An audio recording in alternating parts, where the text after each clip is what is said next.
Welcome to the MLB Coast to Coast podcast, brought to you by PlayPicks and the Lines, coming to you from the West Coast. Josh Lander, joined by my guy Mo Nawara in the Midwest. We got Nate Weitzer on the East Coast, and we are looking at Friday night baseball. So a ton of games to cycle through here during the nighttime and evening slate here for you guys on Friday night. Make sure you are liked and subscribed to that page. Continue to follow along with us as we are bringing you these videos each and every weekday throughout this regular season. And as always, if you do still need a FanDuel or DraftKings account, head to FDPicks.com or DKPicks.com. Find those listings in your area, such as what we've got for tonight. Nate, let's get into it. Yeah, it starts the night games due at 6:40 with Pittsburgh minus 120 at the Tankathon Reds. Then you got Mets minus 135 at Phillies, Royals plus 108 at O's. The Rangers are plus 200 at Garrett Cole and the Red Hot Yanks. Red Sox are minus 180 at home with Eovaldi going, even though they've collapsed the last few days. The Blue Jays minus 145 at Cleveland, Detroit plus 170 at Houston, Rockies plus 125 at Arizona, and then the Marlins and Padres are in a toss-up. Darvish against Sandy Alcantara. Then three other games we don't have lines up yet for as they're in action. Brewers, Braves. We'll have Nats, Angels, and then we will have Cardinals, Gigantes. But our attention goes once again to the amazing Mets after they pulled off a crazy comeback here. And I mean, it's kind of just a different feel to this team this year, starting with Max Scherzer, who, hasn't really pitched up to truly elite Max Scherzer standards, but they've still won all 5 games that he's pitched. And even when he gave up 3 bombs to the Phillies his last time out, he's now facing them for the 3rd time this season already. They still managed to win that game. After coming back to beat the Cardinals with the 9th inning rally, they came out the next day, beat the Cardinals. I think we're looking at a time to ride the Mets and just ride what they do when Scherzer's on the mound. Kyle Gibson having a much better season for sure, but velocity down a tick. I don't know if this lack of hard contact against him is really going to last, but the most troubling thing is how easy it seems to be for lefties to lay off his slider, which is what he's using against righties. They have a 13% walk rate against him. He walked 5 Mets last week when he faced them. Weird line with 4 innings, 2 hits, an unearned run, and 5 walks. That Phillies defense is not the best in the league. So if you're going to put a lot of runners on base and make things happen, as the Mets have proven they can make things happen, especially down the stretch here. So I just lean towards the team that has all this momentum and seems to grind out these big games, and the Bulldog on the mound and Scherzer, who is a rare guy where it's not like, oh, you've seen him twice already this season, you can time him up. He stays a step ahead of you. He stays on top of you, right? He never lets you get comfortable. So I think he will do a good job against the Phillies here in his 3rd start against them already. Yeah, Scherzer is a guy that I'm not too worried about and isn't honestly that interesting to cap, right? Because he's just so consistent. We know what he's going to do. He's going to come out, dominate, and fire about a 3 ERA. He's doing that so far this year. So I think the big question here is just, what is Kyle Gibson? So last year, he actually had a pretty good season, even though he was absolutely atrocious down the stretch. 3.71 ERA, but I don't think he deserved it at all. The projection's not impressed with him. I'm not that impressed either, even though he keeps putting up good results so far to start this season.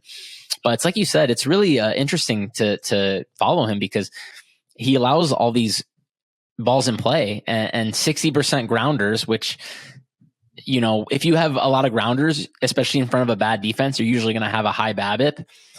And not only that, but, he has never really been a guy who suppressed hard contact in his career, although he's doing a pretty good job so far this year, but it's probably just a small sample fluke. But yeah, when you allow all these grounders in front of a bad defense, you think you should have a below average BABIP, but he's actually running a 211 BABIP so far. I think he's just getting massively lucky, but I am a little concerned that the Mets do hit so many grounders, but maybe that plays into their favor here. If, Gibson stops getting grounders that can't find holes and whatnot. So I think what I would say about this game, I'm not really excited to bet it right now with the Mets kind of on the border of where I think we would want to bet it.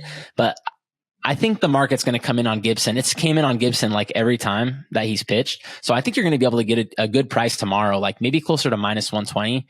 I think the Mets are really good at that price. So quick pivot for you, but I would consider the over in this one, to be honest with you. And I know, Nate, you're talking about Scherzer is facing 3 times. They did, touch him up a bit for sure in that last one, but I don't think that's too much of a fluke, just because the Phillies offense has been, definitely playing a bit above average in its offense. I believe they scored, I'm looking at stats, 7 or more total runs, 6 of their last 9 during a stretch of those 9 games that are averaging, better than more than 5 runs per game as well. The Mets themselves have been going over a bit. They're hitting the crap out of right-handers as well. I believe they're second in the league in batting average against righters, 8th in slugging, 2nd in OPS. So their offense is obviously particularly good against righties. They also have been on their own little stretch. I believe 10 of their last 14, there were 7 or more runs in that game. Right, we still have that 6.5 total tonight, averaging about 4, but better than 4 runs during that stretch as well. So just some recent numbers that do sort of point towards that over, including the recent matchups between these two teams where Scherzer did get touched up a bit. I still feel good about minus 136 and think I probably will go ahead and shop that one for that tonight's game. But let's move slowly across the country here as we are going to Cleveland. We've got the Guardians playing host to those Blue Jays, as you mentioned at the top there, Nate. I know you're looking at some things with the total. I think you feel good about Toronto as Gosman's taking on Bieber. What are you feeling in this one? Yeah, it's surprisingly the Blue Jays have been going under very frequently, especially when they win. 10 of their last 12 wins have been unders, and a lot of those with the Yankees I talked about kind of going below expectations. A lot of those going way below 4 or 5 runs even for the winning team. So, I mean, you can consider those unders for neither team to get to those runs, or consider Toronto on the money line and the under to ride that correlation is plus 250 at FanDuel. I like the juice you're getting there. This Cleveland offense we talked about is due for regression. It's starting to regress, and Gausman has just he hasn't walked anybody or given up a home run. He's just pounding the strike zone, 73% first strike rate. So he's a guy you definitely want to ride if you want to eat some innings and see some zeros up there. Yeah, it's hard to even put into words how good Gausman's been so far. I mean, like you say, literally 0 walks. I mean, that's just completely bananas. That's like pretty much, this is like how Corbin Burns was basically pitching last year. And then like the stat you brought up is actually even maybe crazier than that. 53.9% O swing. I mean, that is insane. I mean, they're swinging at more than half of the pitches he throws outside the zone. I mean, this guy is just completely baffling hitters right now. And yeah, the total is very low here, but I mean, if there's anybody we can trust to put a bunch of zeros on the board, it's probably Gausman. And Bieber's very good as well. And I think as he works his velocity up, he's going to be great again. Yeah. Bieber's on his way back up. I think that's what we can expect for him moving forward. And Gausman, like you said, super impressive. Those 0 walks, 21 innings. He's giving them great stuff. They both are, but I do like Nate's stat as well in terms of Toronto actually winning as of late as they're going under as well and scoring lower run totals. And just sort of going that direction this season as opposed to just bombarding everybody with homers. So yeah, I think the under and the money line there for Toronto at plus 250 or so, that's pretty interesting to me if you wanted to get a little bit spicy with it. But let's finish things off going all the way back out west there to where I am here I'm on the West Coast, but we're in Arizona. We're talking about Diamondbacks. Colorado is headed to Arizona. They are plus 124 there on the money line. We've got Chad Kuhl and Merrill Kelly going in a total that we've got at about 8.5, depending on where you guys are shopping that. So kick things off for me, Mo, with this one. Where do you start if you were looking for some value? Yeah, if you would have told me a year or two ago that I'd be excited to click on a Chad Kuhl under, man. But I don't know. He's doing it this year. I shouldn't even really say somehow. He's kind of made some changes to his pitch mix. It looks like he moved from a four-seamer to a sinker on his fastball, and he's always had a good slider, so maybe the sinker is like tunneling better with his slider. I'm not really sure what's going on, but whatever it is, it's working, because massive swinging strike jump, 13.5%. That's above average number when he's usually living in the upper single digits in his career. So very large improvement there. The walks have been a large issue for him the last couple of years. He's able to get more in the zone so far. I think that maybe he can give them close to league average innings. I am surprised that I'm saying that, but he's doing okay. I mean, the exit velocity is big, but I mean, still he has a 4.02 Sierra. I mean, that's just like fine, and xERA, which takes into account your contact quality, that gives him a 2.87. So even when he gets some BABIP progression, which he's getting extremely lucky there, he might still give them okay innings. And then Merrill Kelly's just been kind of a solid pitcher, honestly, since he came back from overseas. Nice little velocity jump for him this year. He's, I think, approaching hitters a little better this year. It looks like he's attacking them a little more out of the zone to get some chases, which are helping him quite a bit. And yeah, it's two offenses that we know are pretty bad. So even though Colorado's been good so far, I don't think it's something we're going to expect to see continue going forward.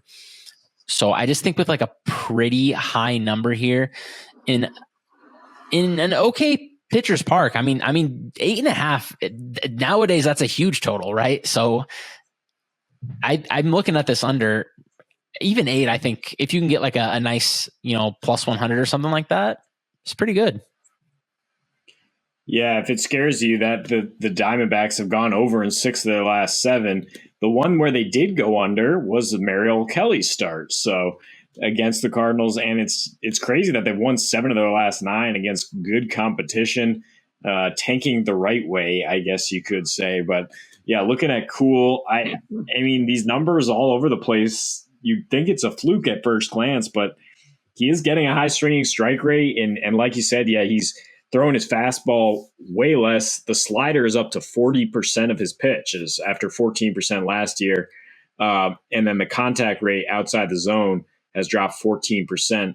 So it's kind of similar to what I'm saying with Gausman. If you can just get ahead and use that slider with a dead baseball, you can avoid the long flies that have burned Cool in the last few years.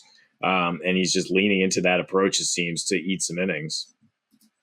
Yeah, which is working for them, to your point. It is going to be pretty toasty in Arizona. So we'll see how the ball flies out of the park. But I think to all your points here, both these guys, especially Merrill Kelly, definitely pitching well enough to keep this thing under roughly 9 runs if that's where you can find it. So that is all the time we have for you guys in this one. Make sure you are liked and subscribed to that page. Continue to follow along with us as we are bringing you these games during the regular season each and every weekday. And until we see you next, happy betting.